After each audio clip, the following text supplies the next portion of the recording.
Depuis la décision du Conseil d'État, le bâtonnier de Montpellier croule sous les messages de félicitations. Merci de votre initiative.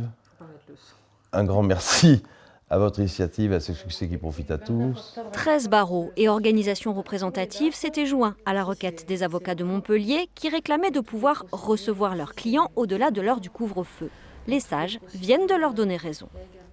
L'absence de toute dérogation permettant de se rendre chez un professionnel du droit, et notamment un avocat, au-delà de 18 heures, porte une atteinte grave et manifestement illégale à la liberté fondamentale d'exercer un recours assurant un respect effectif des droits de la défense et du droit à un procès équitable. Car la seule visioconférence ne suffit pas à garantir le secret des échanges. Vous êtes une femme battue. Vous appelez votre avocat à 19 heures. Qui me prouve que derrière vous, il n'y a pas votre conjoint.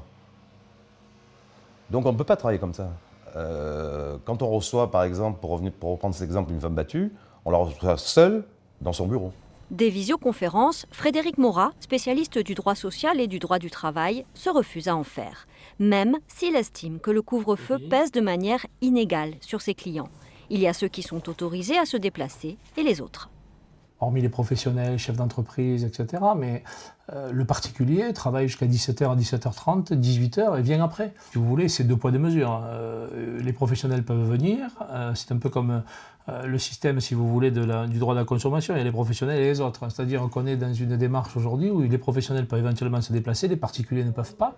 Sur ce point-là aussi, le Conseil d'État donne raison aux juristes. Il ne peut y avoir de discrimination entre les justiciables. Dorénavant, chacun peut aller voir son avocat, quelle que soit l'heure et la durée du rendez-vous, sans crainte d'être verbalisé.